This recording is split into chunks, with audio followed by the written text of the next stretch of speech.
You're listening to That's Pretty Dark, the podcast where we talk about all of the entertainment that scared us as children and still haunts us as adults.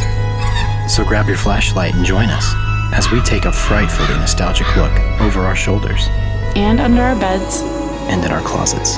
And together we'll realize, whoa, that's pretty dark. Pretty dark.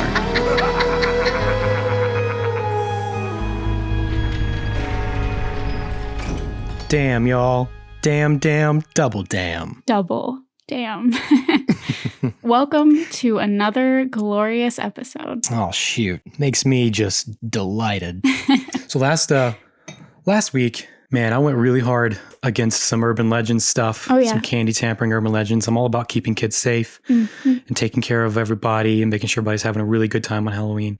But this week, we're going to begin writing our how-to pamphlet on how to eat all the children in town. That sounds perfect. Yeah? I want nothing more. Just devour those souls. Come on, little children. And today, I'm Kaylin. And today, you're Kaylin. Just today. Yesterday, today, and tomorrow, I'm Christian. And we're just very excited, maybe too excited. Oh, man. Yeah, we are. Because today, we're talking about one of the most anticipated episodes of That's Pretty Dark, Hocus Pocus. We're going to poke the hocus, y'all. We're going to hocus focus on Hocus Pocus today. What's Hocus Pocus? We've been immersing ourselves in Halloween since the beginning of September, basically. Weeks. Mm-hmm. And we just, it feels very good to be here now with you. I never want it to end. Hocus Pocus, to me, and to many people, is one of the most sacred of the Halloween films. And it feels to me almost untouchable. I've had a lot of anxiety about covering this movie because it's such a part, it's so integral to Halloween for so many people. Absolutely it is. And I also feel like after we've just had, 3 weeks of Halloween history, a lot of these things are going to mean more to us than they even would have, prior. So I'm glad that we did it in this order. Right. I've been catching so many parallels. Hey, good. Yeah. But without further ado, let's hop on our broom, shall we? Let's hop on our brooms. So Hocus Pocus follows the story of a curious youngster who moves to Salem where he struggles to fit in before awakening a trio of diabolical witches that were executed in the 17th century. And if you guessed that was the IMDb summary, then you're right. And it's really not their worst. I was about to say. I've heard much worse from IMDb. Curious boy. If I was going to write it, I probably would have included something about Danny or Binks or the Black Flame Candle. Yeah. But in this movie, the family moves to the East Coast from California just in the nick of time for Halloween. So the film is rated PG, and it was released theatrically on July 16th, 1993, which is the same day as Free Willy. Oh, really? Apparently it was released in the summer. There are lots of rumors around why this is. Yeah. But it seems like it was to capitalize on kids being home for the summer. They also didn't want to compete with themselves when they released Nightmare Before Christmas in Halloween season of that year. That was the same year? Same year. Oh, my God. Hocus Pocus came in 4th place in the box office in its opening weekend, and it grossed about $8.1 million and about $45 million in total theatrically on a $28 million budget. So not the greatest, not the worst, but it just wasn't really the boom that I think they hoped to see. And that was basically all she wrote for the release. I could see that. Yeah. It dropped out of the top 10 within 2 weeks. Really? Wow. So, which is quick. I could see a lot of people telling a lot of other people not to let their kids see it. Sure. Just because of the witchcraft and all that kind of stuff. Reasons. Reasons. If you're a fan of Hocus Pocus, you probably do know that it wasn't received super well. There was a lot of critical confusion around the film. It really only started to gain traction through home video and maybe even more significantly, surprisingly, TV airings. Oh, yeah. Because according to Wikipedia, it is still one of the most watched television reruns every single October, with like millions of people tuning in every single time that it airs, which is a rarity for TV, especially nowadays. Yeah, that's still happening. Wow. Yeah, still. And it's been raking in the books in home sales during Halloween at pretty much every season since it was released on DVD in 2002. And that really ramped up in 2008. And it has made over $1 million every Halloween season since 2011. That's wild. So it's even more, gaining more popularity now. Do you know if it would have been popularized during, the 13 Nights of Halloween, the Freeforms thing? Because I remember watching it during that, But then I was like, but I don't know. It's Disney. I don't know if they had much crossover back then or whatever. Yes, I'm definitely going to get into some of that. But yes, it was totally ABC and Disney, and they picked it up and ran with it. Because that's where I watched it. Me too. Every year. Me too. And then we ended up recording it on VHSs because we would record from the TV. On your own personal recorded VHS tape. With other scribbled out things we recorded over. Exactly. And then, no, but this is Hocus Pocus. Oh, yeah. I mean, and they want to say that millennials are like killing everything nowadays, but we single-handedly have saved Hocus Pocus. So I feel pretty good about that. Yeah, we brought it back from the grave. If you ask me, and probably most of their producers now, they would probably say that releasing it in the summer was a mistake. Yeah. They kind of missed the mark not releasing it during Halloween. For sure. They probably could have saved themselves a lot of money if they'd just gone straight to home video with it rather than doing or TV, rather than doing the whole box office thing. But this was kind of the days when a cast like that and a budget like that pretty much was guaranteed to go to the box office. Yeah, I think that would have been a mistake to go straight to home video or whatever, but definitely release in like September. At least that, or right? something. Yeah, I don't know. And I really personally can't imagine. It happened for a lot of our, 90s filmmaker, the people that we loved in that scene, because they were kind of ahead of their time, and they only found success with this movie 9 to 10 years after they made it. Yeah, wow. So for those 9 to 10 years, it really wasn't talked about. It just kind of faded. Man. And then to have it come back now is wild. What a nice surprise that would be to be like, holy shit. This thing I made back in 1993. Maybe that'll happen for us one day. Right? Maybe so. Yay. One can only hope. Maybe.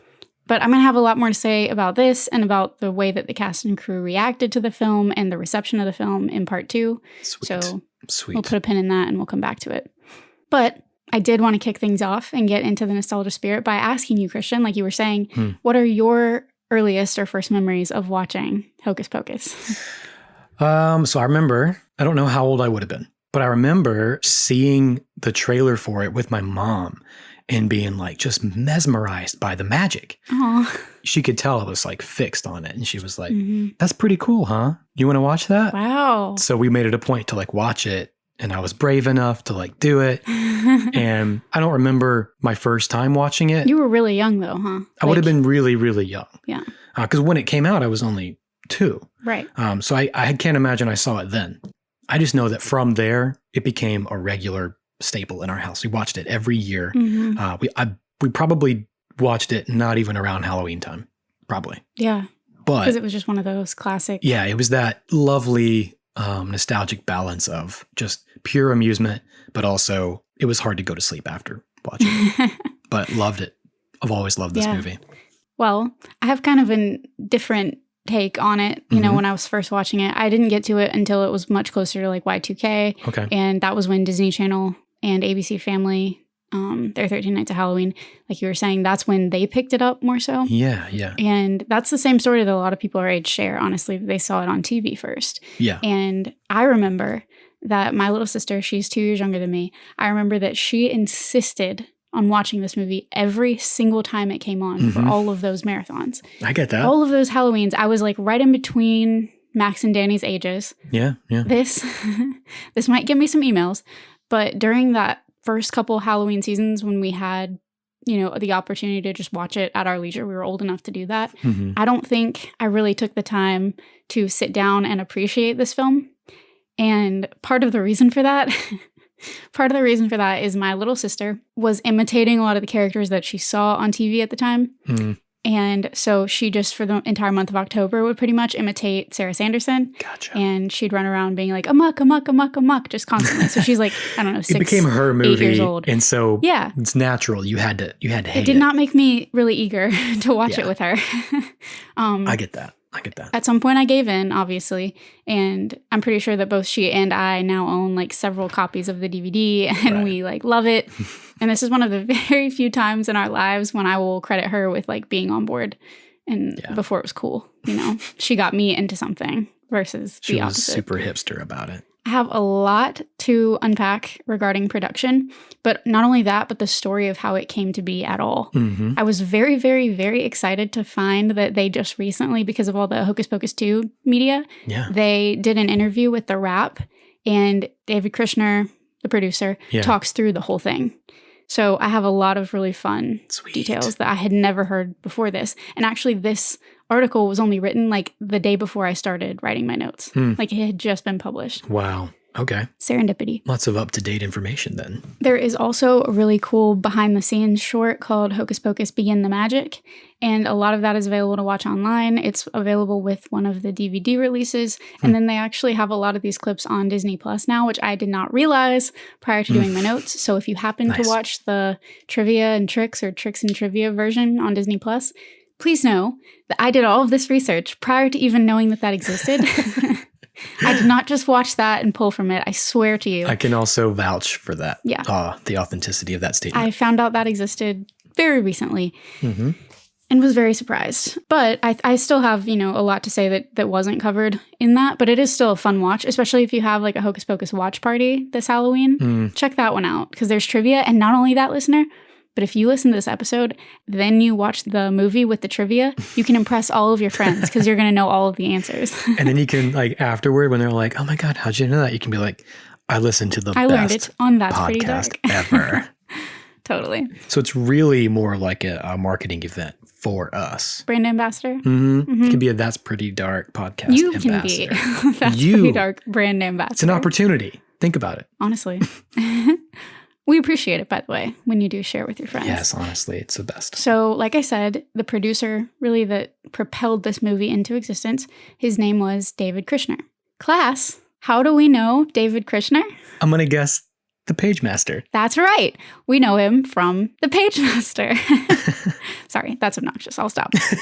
If you listen to our Page Master episode, he was also a producer for that, and we got into a lot of David Krishner's career on that episode. We talked about the nitty-gritty of his involvement with Page Master, including how he lost that settlement with the WGA because he claimed to write it, even though the actual writer was awarded the settlement. Right, so we weren't a fan of him for the Page Master. Yeah, this wasn't a great look for Krishner, honestly, Page Master. But I try not to let that color my opinion of him, and hopefully you can do the same, because clearly he had a hand in a lot of the magic of our childhood. Yeah. Even if it is sometimes unclear what that hand was doing. Hand check. Hand check. No, we're very grateful for him because, he's done more than we ever have. And I think that he really put his stamp on our childhood in a lot of ways. He was a writer and creator behind An American Tail. He was involved with Child's Play, The Addams Family, Once Upon a Forest, Flintstones movie, Cats Don't Dance, The Bride of Chucky, and so many more. He's like a self-proclaimed, Halloween freak. He loves Halloween.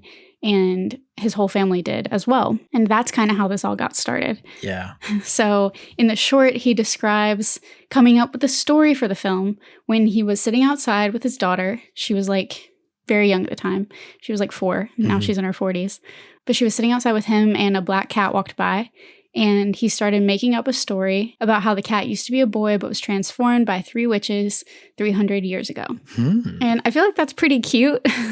And I hope, and I do believe that is probably how it happened.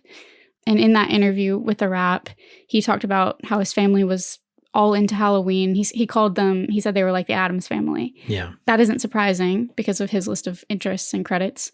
But he said, while a bedtime story about children having the life sucked out of them probably doesn't meet the standards of gentle parenting today, it was a world that he and his kids both loved and they were able to bond over. And luckily, we loved it too. And hopefully you did too, listener. Oh, yeah. So David Krishner was developing this story.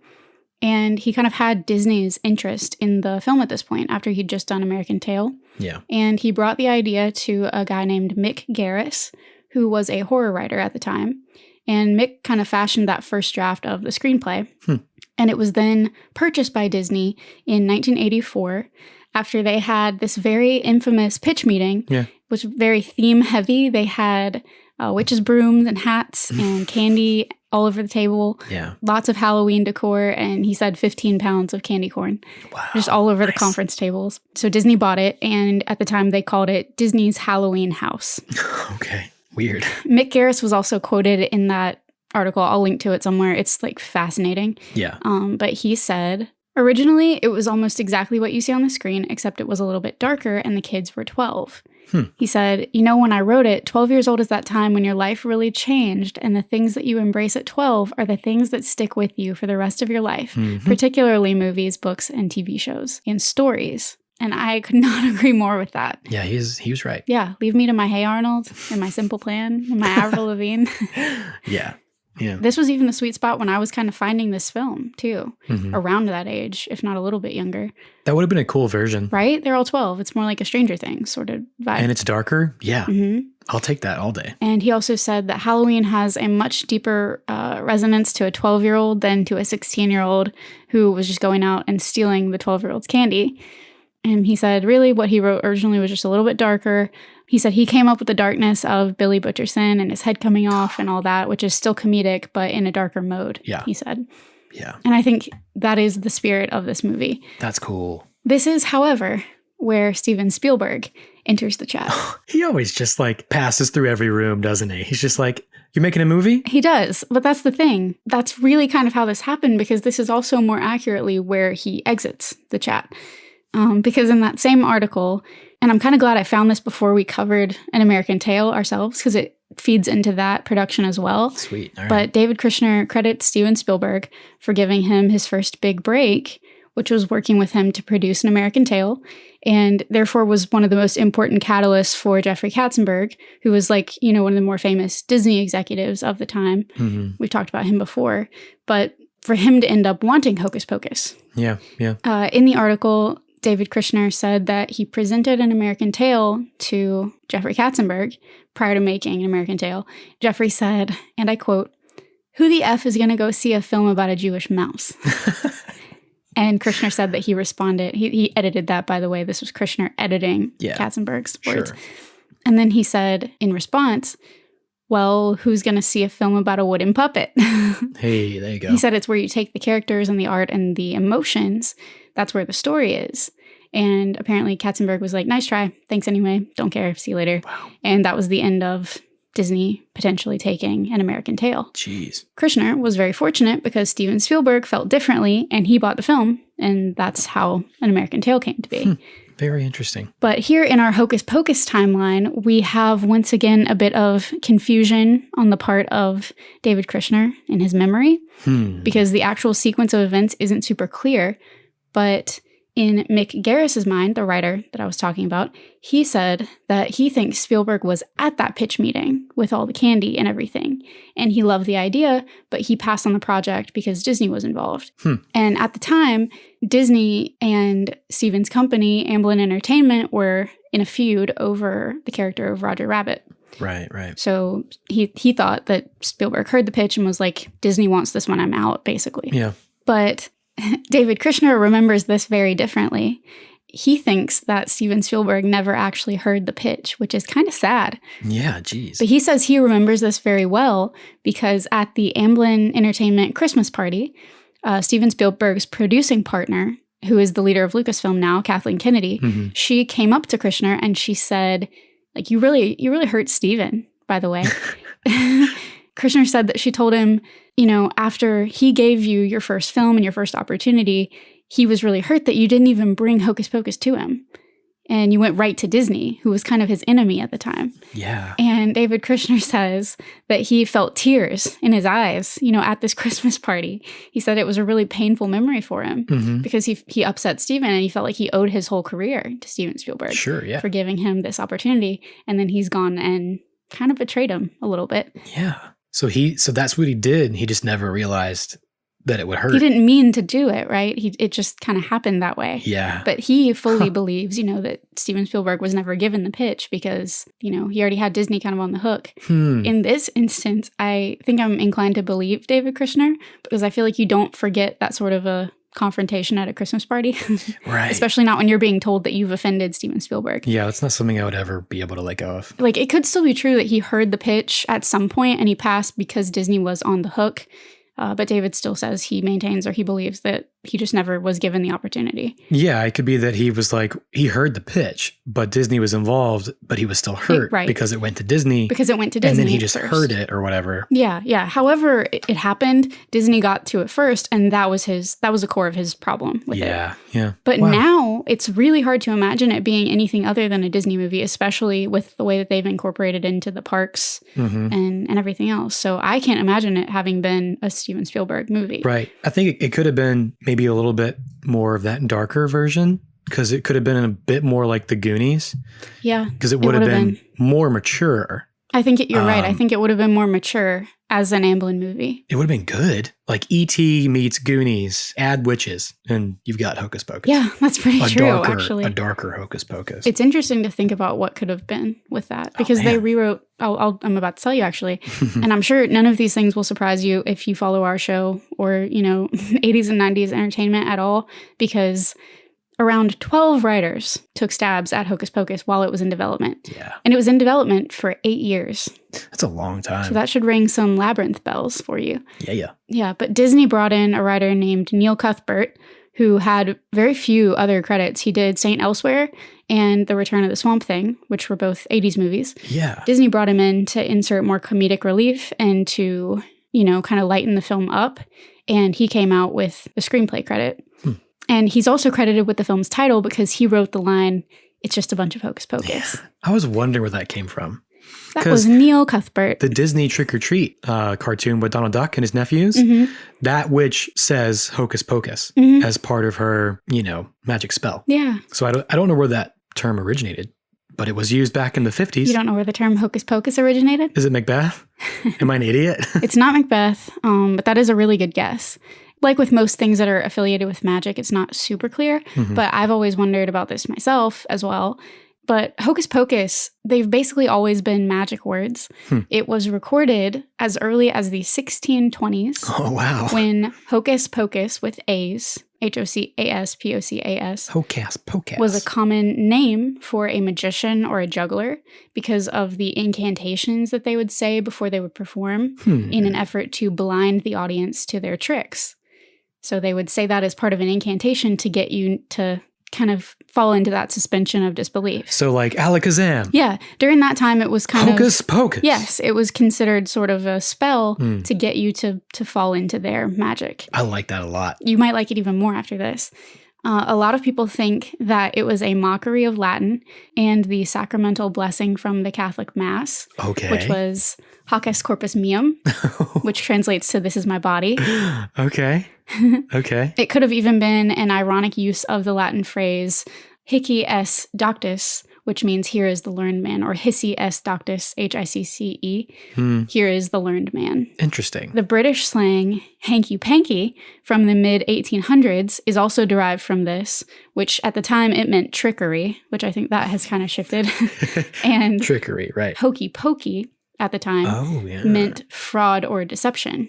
And hokey carries that through now. Like you'd say something's hokey if it's just like kind of deceitful. Do the hokey pokey and turn yourself around. What is the origin of this shit? Well, that seems to me, thinking in these terms, that seems to me like a way to confuse or distract somebody.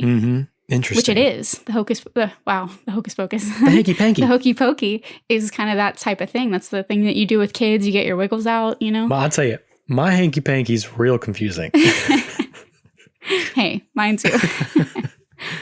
Oh, man. But yeah, so that's where Hocus Pocus potentially comes from. That's fascinating. I'm glad you asked. I feel like I should know that. I feel like that's something I should already know about. I felt the same way when I was looking it up. So. But this is a safe place. It's okay to not know things here. We're here to learn. It is okay to not know things, and we're here to learn, and hopefully, we can teach you something. And if we don't know, we'll Google it real quick while we're recording. And you may or may not hear the Googling. No, I cut all that out. I want you guys to think we're real smart. But to be perfectly clear, Kaylin did not just Google that. That was part of her research. I knew all of this. This is I wasn't trying to I make a joke about the quality of our... Kaylin was Googling her... No, you asked and I answered because I happened to already have it in my notes.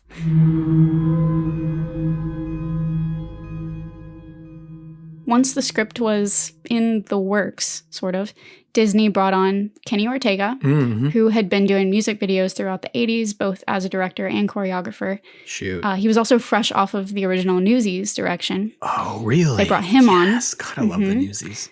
Yeah. And they brought him on as director for Hocus Pocus. Of course, he went on to do many more Disney projects, including High School Musical and the Descendants series, which I've actually never seen, but some of your kids probably like out there. Yeah, some people really like that. And I also loved that he also directed 12 episodes of Gilmore Girls. No way! Yeah. I always see his name as I'm watching it. I hope it's like the 12 purely autumn episodes. I know it's not, but I could have looked it up because you and I both care about that now. I care about it so much. It's unreal. Yeah, I know you do. And I'm really glad about it. I'm glad I've converted you. Very much. Supposedly, according to IMDb, he is slated to reboot Dirty Dancing in 2026, but it feels like they got way in front of that announcement, and I just don't know if that's... Seems like a long way away. But in one of those behind-the-scenes shorts, Bette Midler is talking about his directing style, and she was saying how his choreographer side always would come out as he was directing, and he didn't necessarily want the movements to be naturalistic. He wanted it to feel very stylized. Yeah. She said he did a lot of like counting behind the camera when he was directing the witches to do their gestures and movements, like turn on 5, step on 8. Having directed the very little bit that I have, I can see how that kind of skill set would be really helpful. Yeah. It could come in handy on a production like this. And the fact that a lot of the witches' movements are in tandem. Right. So you really needed it to be very choreographed and you needed to know where the camera would be. Yeah. Speaking of music, you know that I also have to discuss the score. Got to. In the case of Hocus Pocus, the score was created by John Debney. His dad actually also worked for Disney. He has like a very long history with the Walt Disney Company. He got to work with Richard Sherman on projects. He helped with the 2016 Jungle Book, which is really cool. Nice. He has a really long list of credits, actually. A bunch of early 80s Disney TV and specials. Dink the Little Dinosaur, which was a cartoon in the 80s. Pup Named Scooby-Doo. Hey. I Know What You Did Last Summer.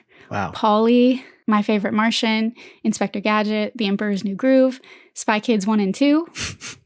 Pause for applause on that one. No. Princess Diaries 1 and 2.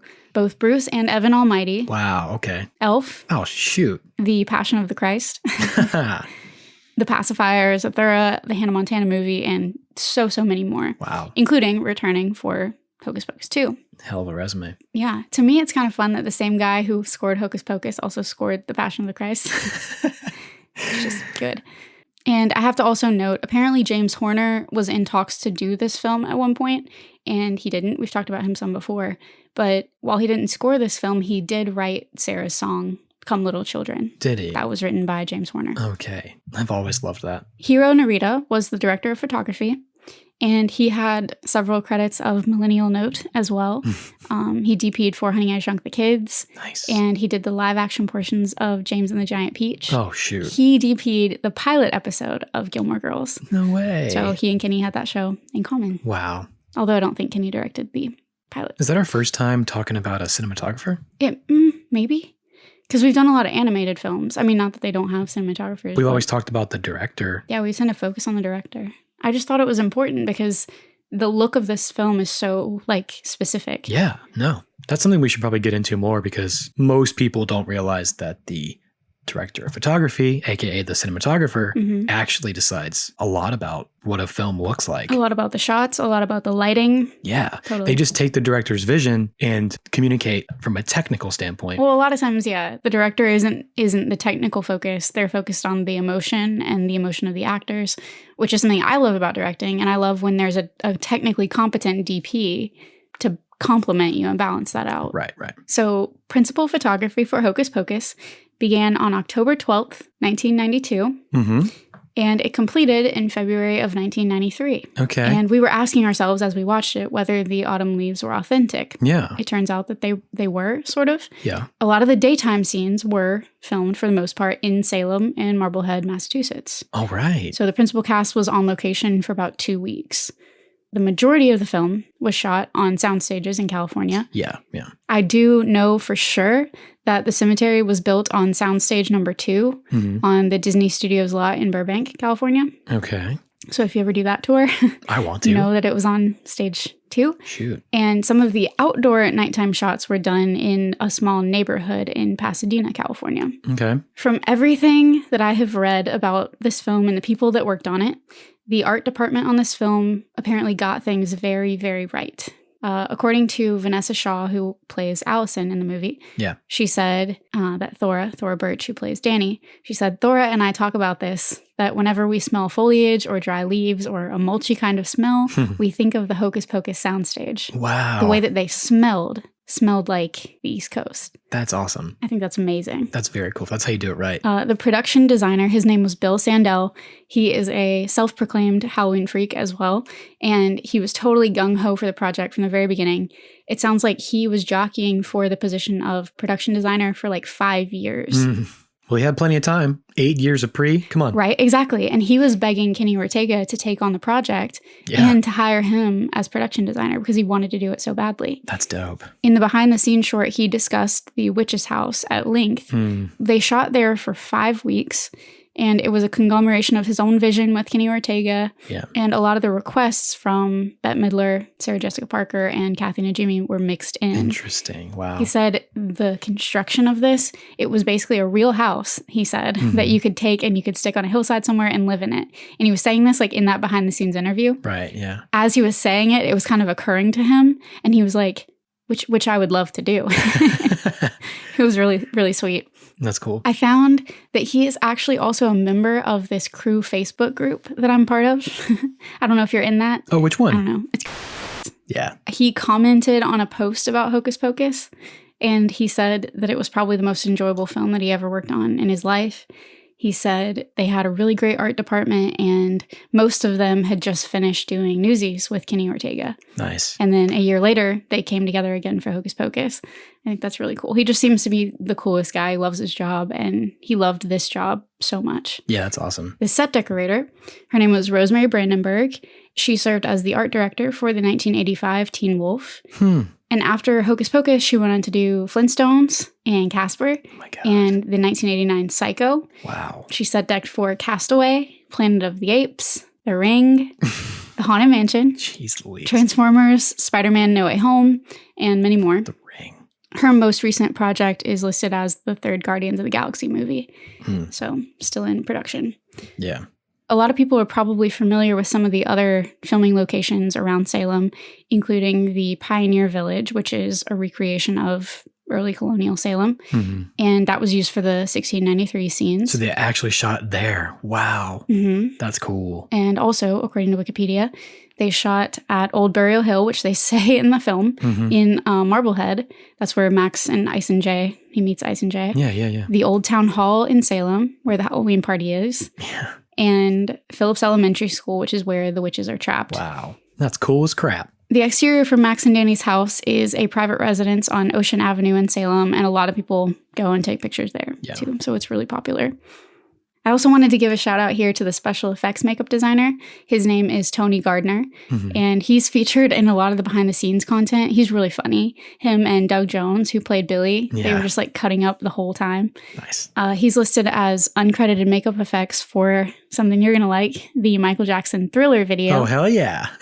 And he's also done special effects makeup for films like Aliens, Addams Family Values, The Craft, Batman and Robin, Bring It On, Jackass, the live-action portions of Osmosis Jones. Wow. 13 Going on 30, Hairspray, The Hangover, La La Land, Old, the M. Night Shyamalan movie. Yeah. And many more. Also including Hocus Pocus 2. He came back as well. Nice. That's cool. And something really funny that I learned, he did the special effects makeup for the Friends episode, the one with all the Thanksgivings. No way. When they go back to, Yeah. when they were younger. Yeah. And I feel like I can actually recognize his work knowing that. That's funny. It's crazy. That's cool. I will probably still be able to bring up some production facts here and there in part 2 and as we go through, but that's the bulk of the story of how Hocus Pocus came to be. That's dope.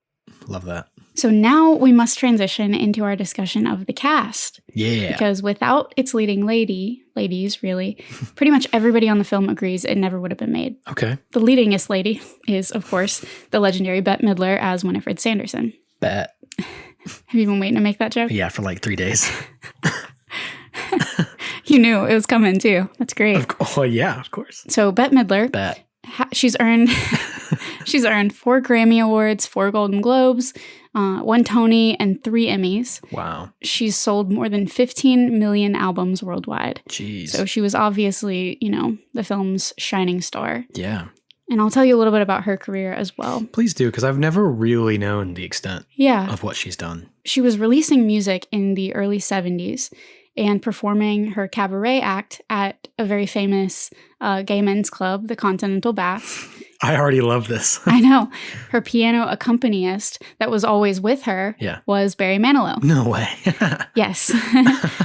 She broke into the film industry with a film called The Rose in 1979, which is kind of referenced in some of the dialogue in this movie, which was loosely based on the life of Janis Joplin. She received a nomination for Best Actress in that role, and then she went on to do more comedy with Down and Out in Beverly Hills, Ruthless People, Outrageous Fortune, and several more. After Hocus Pocus, she went on to do a dozen more movies and a lot of TV appearances. She gave performances in films like The First Wives Club and The Stepford Wives, and she even made an appearance in Fantasia 2000, which I totally forgot about. No way, I don't remember that at all. Yeah, she's in there. I was just thinking, I've never seen her in anything else. Really? Never. That's crazy. I only know her from Hocus Pocus. Her famous movies were in the 80s. Yeah. But I am about to blow your mind if you don't know. There are probably listeners that know this. Yeah. And I only know this because it's one of my very favorite roles and songs in animated film. Okay.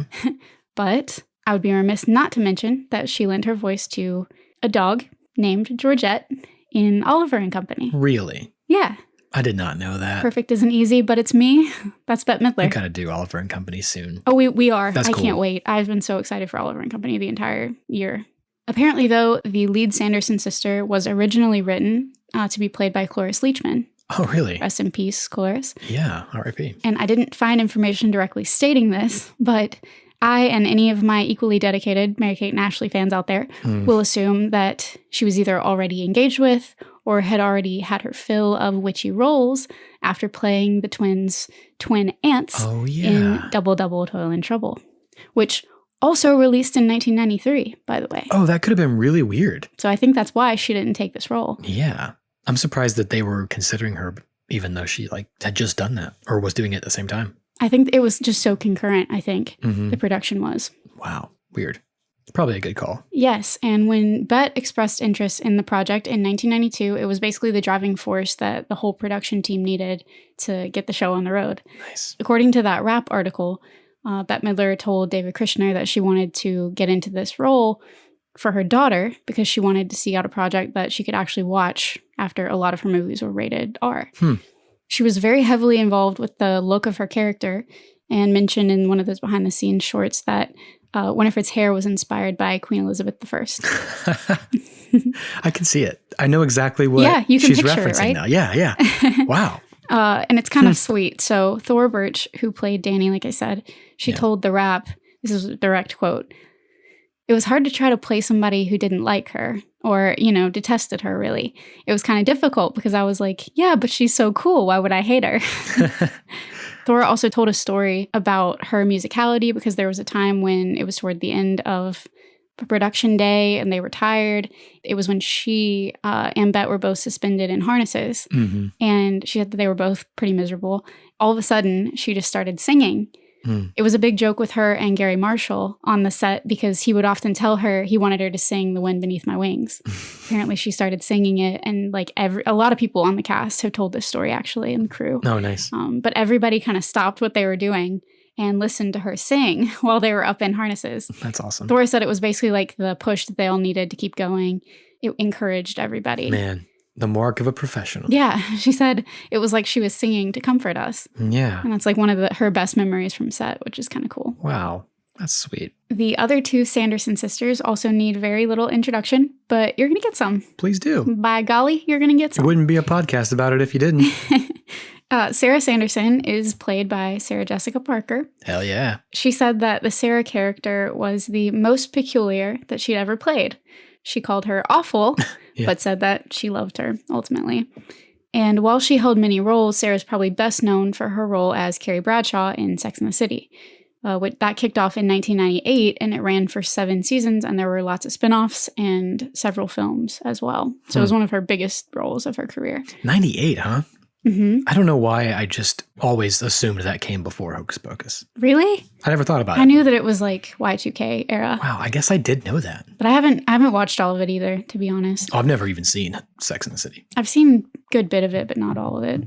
Yeah. But before Hocus Pocus, she was primarily a TV actress. She had appeared in several series, including Square Pegs, A Year in the Life, and Equal Justice. And it's kind of funny. It was well known on set that while her, sisters hated all the rigging and the harnesses and everything for all their flying sequences, of which there were a lot, by the way. Yeah. They rigged the hell out of that soundstage. They could fly at almost any angle. Wild. They had it just totally rigged to be a flying set, which is crazy to me. I mean, it looks pretty legit, so I'm glad. Yeah, Kenny Ortega said that about 90% of the flying that you see is practical with them. That's awesome. Which is so much. That's so dope. Which I can completely understand hating that. However, Sarah Jessica Parker, she found the harness very comfortable, and she would be asked to be left in the harness between takes, and she would read or study lines. Like, she would keep a copy of the New York Times with her. Yeah. So that she could just hang in the harness and read. Wow. There's a really famous behind the scenes photo of her reading the New York Times in her rigging. It's cool. And good old SJP actually holds my favorite fun fact that I learned in my research of Hocus Pocus. All right. Do you remember how I've referenced that Ancestry DNA TV show called Who Do You Think You Are? Yeah. I've talked about it to you before, and I think in some of our episodes. You have, yes. There's a TV show that would take celebrities back through their, family tree and their lineage. Sarah Jessica Parker went on the show in 2004, and she found out that her 10th great-grandmother, Esther Elwell, was arrested in Salem, Massachusetts in the late 1600s for, quote, committing sundry acts of witchcraft and, quote, choking a neighbor to death. Yeah, that's way cool. Hell yeah. Esther's case never went to court, and she escaped with her life, which is how Sarah Jessica Parker came to exist eventually. Wow. That accusation was one of the accusations that ended the Salem witch trials. That's insane. Right? So she said it totally blew her mind because she did this in 2004. So she learned this 11 years after she played a Sanderson sister. Jeez. Yeah. That's cool as hell. I thought so. It's cool as an actor to have a deep connection to a character that you're playing, but I feel like it's a whole nother level when it's something like that you find out later was part of your identity or your heritage. Man, that's just some serendipity that makes you really believe that you've done it right. The serendipity of that makes me You've believe that something. Hocus Pocus was Correct. always meant to exist, Absolutely. And she was always meant to play Sarah. Yeah, it was never anybody else's role. We talk a lot about casting and the magic of casting and the magic of getting the right people in the right place, but that's just above and beyond to me. That's a whole nother level. Mary Sanderson is played by Kathy Najimy. Yeah. This role was famously offered to Rosie O'Donnell, who turned it down because she didn't want to play a scary witch, in air quotes. As I mentioned before, Bette Midler's involvement was a huge selling point for a lot of people, but especially Kathy. She had been a fan of Bette Midler's for years. She came to set with photos to show Bette Midler how she had rung her doorbell when she was a teenager in New York. She credited Bette with being the inspiration for her becoming a performer at all. That is which I thought is so sweet. Cool. So she got to work with one of her idols, God, which is amazing. Dream come true. That's awesome. Yeah, and she said that she loved Mary's character, and she loved that she was so much of a kiss-up because it allowed her to channel all of the nerves that she had working with Bette Midler and performing with Bette Midler and just magnify them and make them funny. That's so great. Which I think is great. And watching it again with this knowledge was amazing. I just appreciated her performance 10 times more. Yeah, wow. Seeing it that way. Kathy had done a few films before Hocus Pocus, including Sister Act, the year prior. Totally different kind of sister. And you might also remember her from Veep, which is one of my favorite shows ever. And she also had some fun 90s relevant roles. She has been the voice of Peggy Hill on King of the Hill since 1997. Whoa, I did not know that. Yeah. She voiced Tilly Hippo in Cats Don't Dance, which I can hear that in my brain instantly. She was Madame Blanche in Hey Arnold. Oh my God. And she did voice work for other favorites such as The Wild Thornberrys, Rocket Power, and also Little Bill and Oswald. Those were kind of after my time, but still Nickelodeon. No, I remember those. Yeah. Yeah. She also appeared on The Sweet Life of Zack and Cody and That's a Raven in the early 2000s. Dude. So clearly she really stayed in Disney's good graces as well, like throughout the next decades. That's a good set of credits right there. I think so. She said on the Today Show in 2015 that she almost didn't take the role because she was afraid that she would offend real witches by stereotyping a fictitious fairy tale witch. And she didn't want to appropriate that, which I think is kind of cool. Like, that was her consideration in 1993. Yeah, that's before it was, like, accepted and okay. Yeah, right? She's just a very cool person. It's always been okay, but it's just... And, okay, this is another really amazing thing that I learned. All right. It probably only matters if you're also a fellow indie sad girl like I am. I am. And I think you are, so hopefully you'll know this. But do you know the singer Samia? No. Samia? Samia? It sounds familiar, but I don't know the music now. I absolutely love her. You, listener, may have heard her come across some of your sad indie playlists, you know, kind of Phoebe Bridgers adjacent. That is, in fact, Kathy and Jimmy's daughter. No, wait, hold on. Yeah. I'm going to look this person up. Yeah, do it. How do you spell it? Samia, Samia.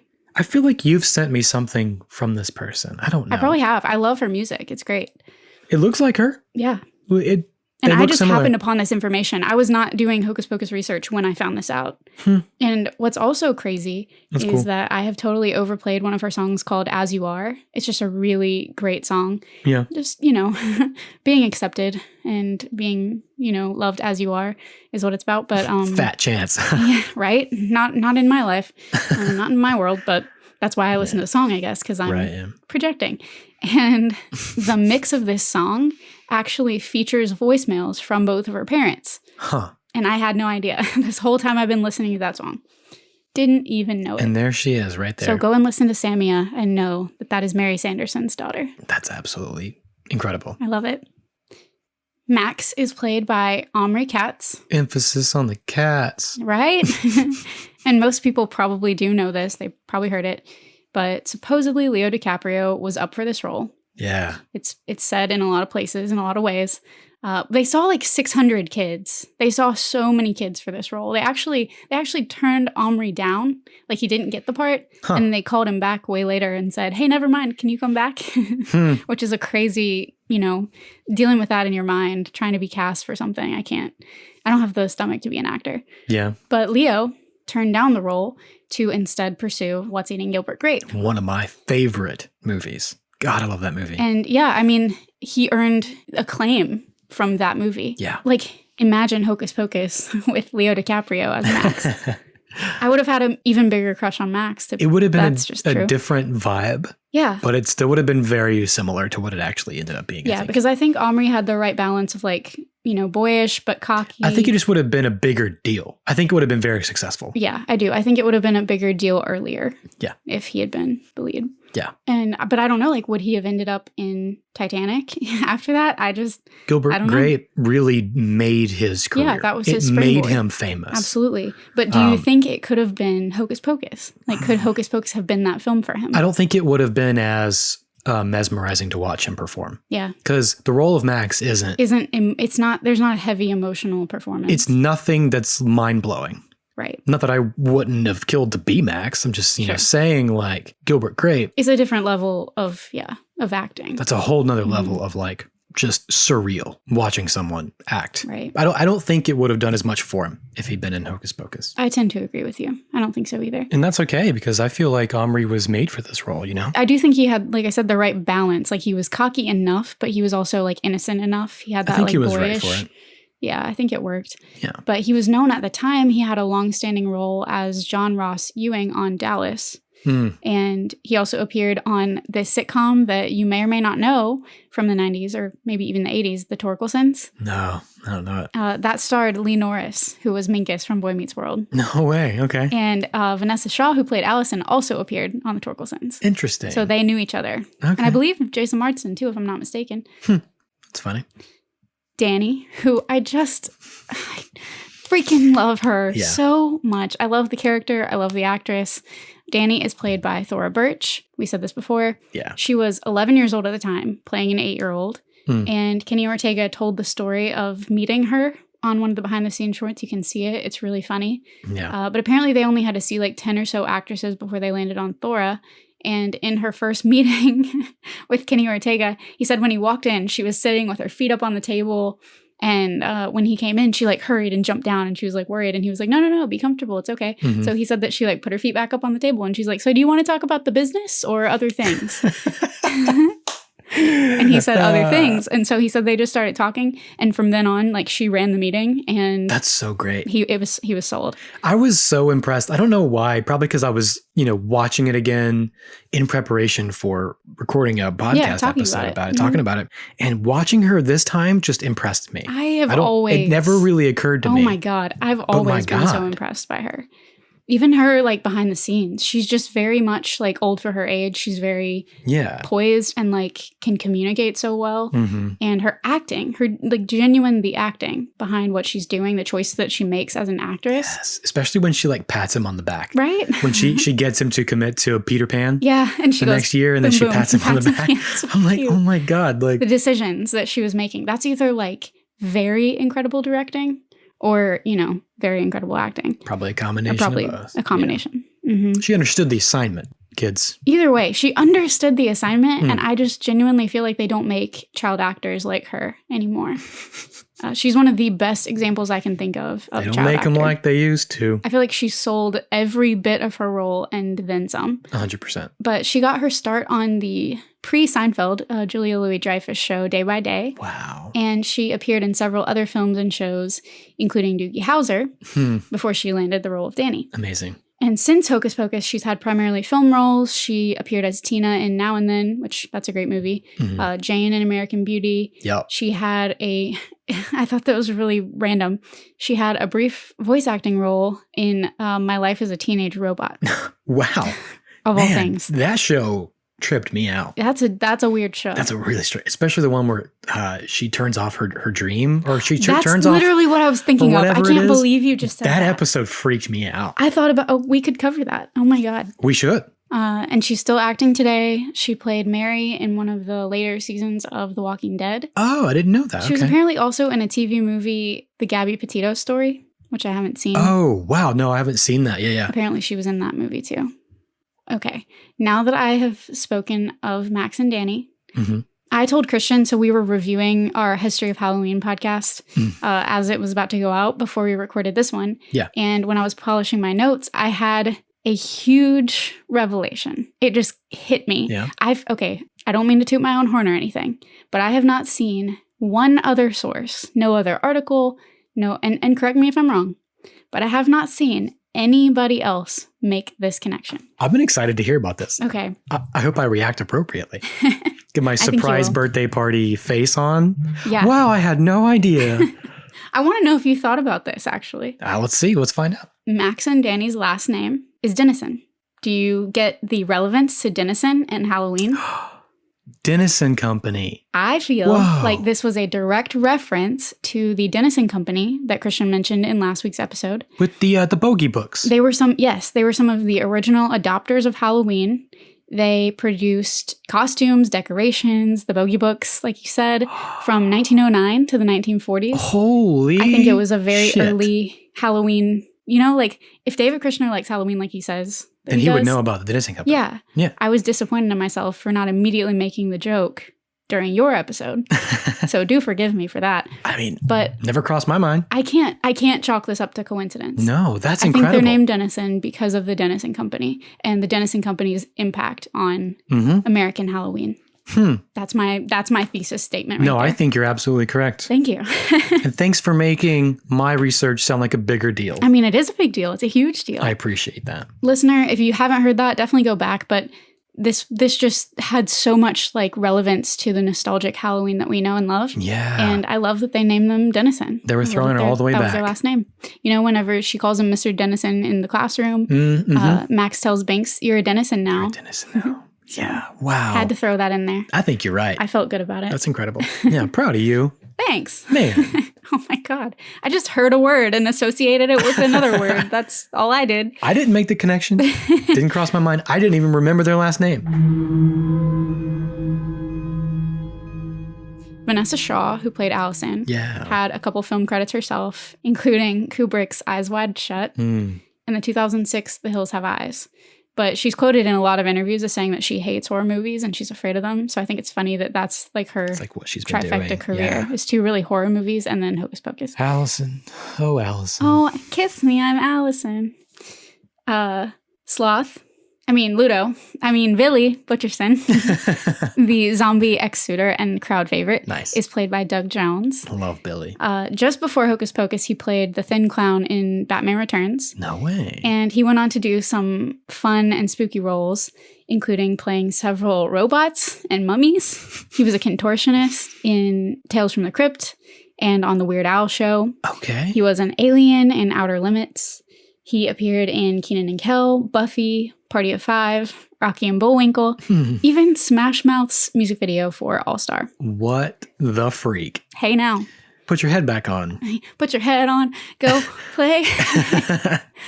Good. Nice. Yeah. I'm glad we did that. We just had a moment. This is what it's actually like to hang out with us. Yeah, honestly, if you've ever wondered. Okay. This is kind of an out there one, but for any 80s and 90s kids, it might ring a bell.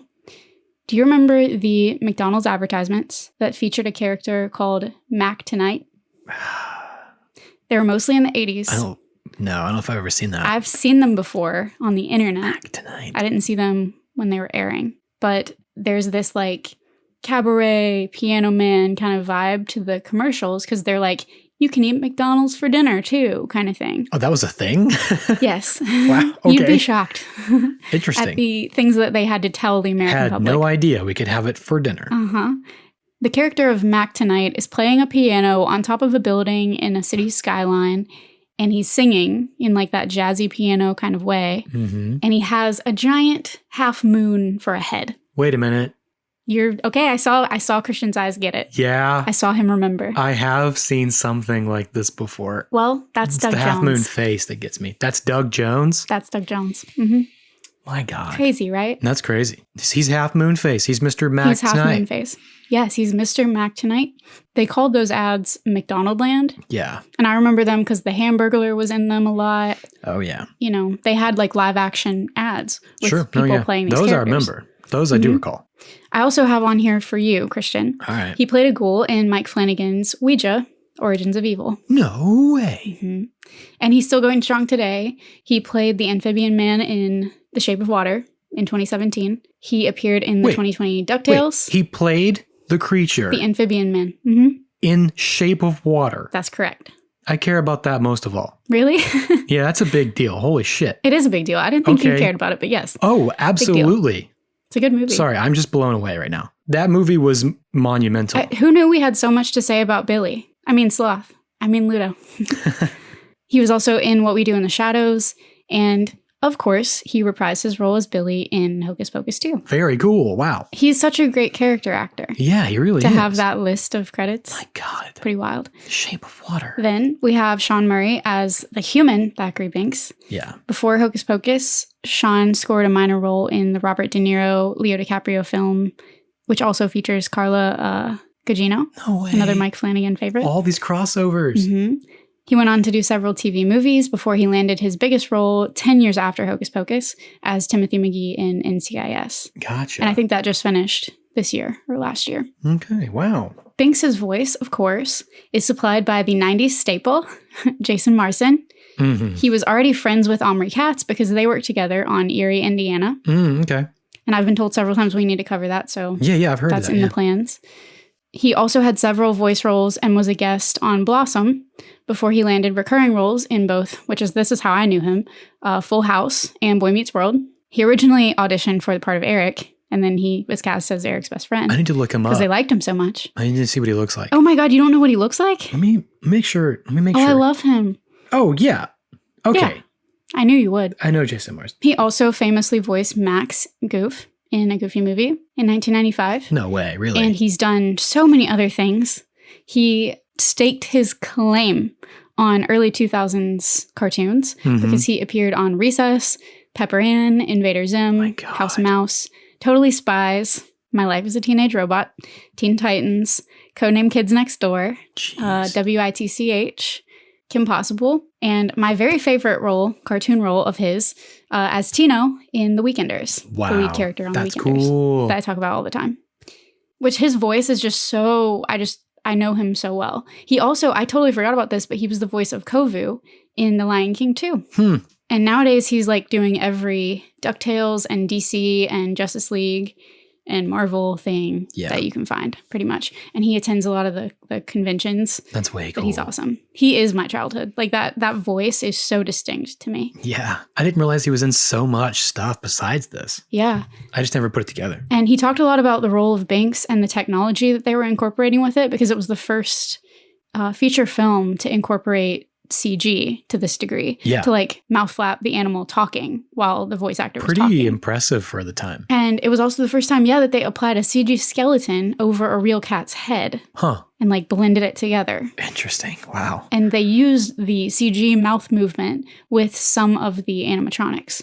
So it was like they did all of it together. They just blended it all together. And it works. It's better than some today. Agreed. But toward the end of production, Disney decided that they didn't really care for Sean Murray's voice. Yeah. They didn't think it was quite right for the era. And so they recruited Jason Marsden to voice the character instead. So not only did he voice the cat, but he ended up dubbing Sean Murray's lines too. So, which is why it confused the hell out of me when I rewatched it when I was older. And I was like, that's Jason Marsden's voice, but that's not his face. Yeah, that's weird. Because he dubbed Sean Murray's lines. He dubbed the human. Yeah. That's why his voice sounds so ethereal the whole time. Right? And so it like makes weird so and much off more and sense. otherworldly. That's why. That's crazy to me. That's another pretty well-known fact too, but it's still before all the articles were coming out and everything was discussed, that confused me a lot because I knew his voice so well. That's so funny. I have one last little note about casting. Okay. And that is that Gary and Penny Marshall, who were Hollywood royalty, basically, they play the unhappy husband and wife whose home is invaded by the Sanderson sisters. Oh, I love them. If you didn't know, in real life, the two of them are brother and sister. I did not know that. Yes. Wow. And Gary Marshall also directed Princess Diaries and Pretty Woman. No way. That's the man. I should know who they are. I should know these people. Yeah, and I did, but I didn't know that, or I didn't remember that he had directed Princess Diaries. I was like, oh yeah, oh my God. It's insane. Pretty crazy. And you can tell they totally resemble each other. Yeah, thinking about it, when you put it in that light. I suppose that we should also mention the actual stars of this movie. There were two principal cats that had been trained for many, many years who held the role of Binks, yes. And they adopted for this film 6 cats from a shelter to do specific tasks. Oh, yeah. So some of them were good at running. Some of them were good at jumping. Some of them really just like to be held and purr. Aw, sweet and babies. so those 6 cats would help out the 2 principal cats, which I think is amazing. We love our cats around here. We love our cats. Cat actors. Oh, we love cat actors. We love black cats. Go adopt one right now. Go adopt Be one. nice to black cats. Be nice to them. They're like some of the sweetest cats out there, you guys. They're not evil. They're wonderful. And they're great actors, okay? They're so talented. They're so Think talented. of all the money you can make if you just adopt a black cat. Vanessa Shaw talked about like one of them was like trained to like, bat them in the face when Binks is telling them like, you shouldn't have opened the book. Yeah, yeah. And that one just would like to swat at them all the time. Well, that's just too funny. That's freaking adorable. I have always been completely enthralled with the way that they got the cats to cooperate in this movie. Yeah, and it's tough. It's one of the main reasons why I always wanted a talking animal. My whole life. I was convinced that one day an animal was going to speak to me in English. Yeah. I knew it was going to happen. And I mean, I communicate with my cats now, but it's not quite the same. So that kind of wraps up the cast of Hocus Pocus. And I don't want to get too sentimental, but it's really amazing to me when like-minded people come together to create something that really like endures time like this. Right. But I'll leave the emotion for the conclusion next week. Yeah. So don't worry. We do like to get emotional around here.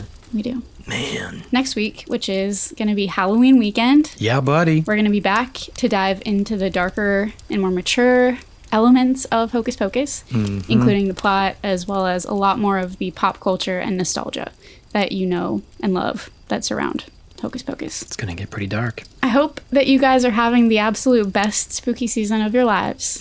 Truly, just live it up. Absolutely. Do all the spooky things. Live it up, y'all. And we're grateful for you spending any part of your spooky season with us. We're so grateful for you guys. If you feel like it, go leave a rating, leave a review, leave a comment if they're nice to us. Yeah. Follow us on the socials. Yeah, all That's that Pretty stuff. Dark Podcast. You can email us and say what's up. That's Pretty Dark Podcast, gmail.com. You can tell us about your Halloween traditions. Tell us what you're doing this year. Or how you're incorporating us into your Halloween traditions. Yeah. Are you listening to us while you carve your jack-o'-lanterns? More than anything, you just need more of us in your Halloween. That's right. More of us That's in a your fact. ears all the time. And we need more of you guys. So And yeah, we need more of you. That's right. it's a mutual need. Aw. Well, cool. Until next week and Halloween. We love you, pretty darklings. We'll see you soon. We love you, you weird little pretty darklings. You're pretty weird darklings, y'all. Pretty weird darklings. That's rough. They're pretty, but they're weird and dark. That's me. And it's us. All right. Bye, y'all. Bye, guys. Thanks for listening to That's Pretty Dark. Written and produced by Christian Baxter Mott and Kaylin Andrews. Our music is composed by Jonathan Simmons, and our art is provided by Paige Garland at Power Girl Illustration. Join the collective nostalgia and follow us on Facebook and Instagram at That's Pretty Dark Podcast. Share your experiences and let us know what shows, films, or villains still haunt you from childhood at that'sprettydarkpodcast@gmail.com. Remember, you're never really alone. So, until next time, sweet dreams, everyone.